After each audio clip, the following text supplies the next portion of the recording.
Hello, bonsoir tout le monde et bienvenue sur Demus Crypto. Aujourd'hui, on est le 28 du 11 à 23h50 et on est parti pour une analyse crypto de fin de soirée. C'est parti. J'aimerais d'ailleurs vous rappeler que mes analyses me sont fournies par un ami à moi qui pratique le métier de trader depuis 4 ans et qui vit de ça. Elles sont donc fiables mais pas infaillibles comme une bonne marque de voiture finalement. Donc revenons-en à nos moutons. Par rapport à la dernière analyse, comme je vous l'ai dit, aux États-Unis c'était Thanksgiving. On n'a pas énormément bougé de la dernière bougie de 24 heures. On a frotté le range, on a tapé dedans et on est en train de rebondir face à ce range. Donc le range c'est la petite boîte violette que vous voyez. Étant donné qu'on a rebondi sur la résistance du range, on est du coup maintenant à l'heure actuelle en chute. Si la chute continue, on serait capable de casser donc plusieurs points. Euh, Ici, on parle du support des 93 468 à venir, ensuite 92 084, 89 632 et 86 668. Alors, peu de chances qu'on casse tous ces ranges, tous ces supports, pardon. Ici, on a encore de l'espoir, on a encore beaucoup d'espoir, étant donné que on pourrait espérer casser le support des 93 468 pour ensuite rebondir sur celui des 92 084 pour faire un double bottom. Avoir un double bottom, ce serait ultra intéressant pour tout de suite repartir dans le range, voire au-delà. Attention que pour réintégrer le range, on n'est pas obligé de faire un double bottom. On a aussi une autre figure chartiste assez connue qui pourrait se produire et qui a énormément de chances de se produire, ce serait une tasse séance. Donc on peut voir le schéma de la tasse et ensuite le schéma de la anse. Ça pourrait être assez intéressant aussi comme figure chartiste.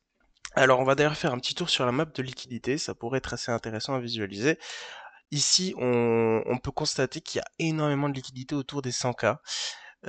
Sachant que la liquidité, ça agit souvent comme un aimant, on pourrait espérer d'atteindre plus vite les 100K plutôt que d'aller vers le sud. Donc, d'après la map de liquidité, on a plus une tendance à aller vers le nord, donc les 100K. On voit d'ailleurs très bien qu'il y a vraiment rien du tout à récupérer aux alentours des 75K. Donc, faisons un petit retour sur le graphique Bitcoin.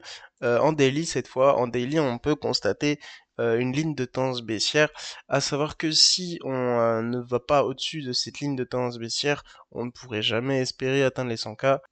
Il faudrait absolument casser cette ligne au plus vite, soit par la figure chartiste comme je vous ai dit de la séance, soit par le double bottom. Je vous invite d'ailleurs à mettre une alerte à partir de 97 000 parce que ça voudrait dire qu'on aurait cassé cette ligne de tendance baissière et qu'on aurait réintégré le range, donc une alarme à partir de 97 000, ce serait très intéressant. Donc retournons en daily pour aller pour que je vous montre quelque chose. Donc au niveau du Bitcoin, en daily, on pourrait espérer un énorme mouvement majeur dans les 10 prochains jours, étant donné que on a cette ligne de tendance baissière et qu'on a le support ici qui est présent au bout de donc 10 jours, comme je vous l'ai dit.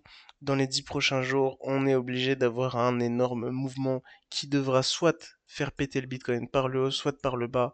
En tout cas, on a clairement une alerte sur les 10 prochains jours. Un gros mouvement doit arriver, ça c'est sûr. Et donc voilà, c'est tout pour aujourd'hui. Je vous souhaite une excellente soirée. N'hésitez pas à vous abonner, à partager, à liker. Et n'hésitez pas à aller dans la description, vous avez un lien de parrainage BingX. Si vous créez un compte BingX, utilisez ce lien de parrainage et vous bénéficierez d'un bon de 10 euros sur votre prochain trade. C'est extrêmement intéressant, donc faites-le. Faites-le, c'est pour vous, c'est cadeau. Passez une très bonne soirée. Ciao ciao.